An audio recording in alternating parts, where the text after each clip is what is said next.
আজ আমাদের দরকার আমরা সবাই। গাজীপুরে সাংবাদিক আসাদুজ্জামান তুহিনকে প্রকাশ্যে কুপিয়ে হত্যার প্রতিবাদে এবং খুনিদের গ্রেফতারের দাবিতে নারায়ণগঞ্জে বিক্ষোভ সমাবেশ ও মিছিল করেছেন ইসলামী আন্দোলন মহানগর শাখার নেতাকর্মীরা। শুক্রবার জুমার নামাজের পর শহরের ডিআইটি জামে মসজিদের সামনে এই বিক্ষোভ কর্মসূচি পালন করা হয়।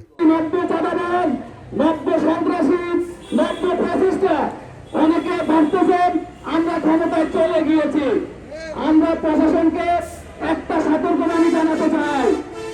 আমরা দেখতে পাচ্ছি প্রশাসনের মধ্যে এইরকম একটা চিন্তাধারা ঢুকে গেছে।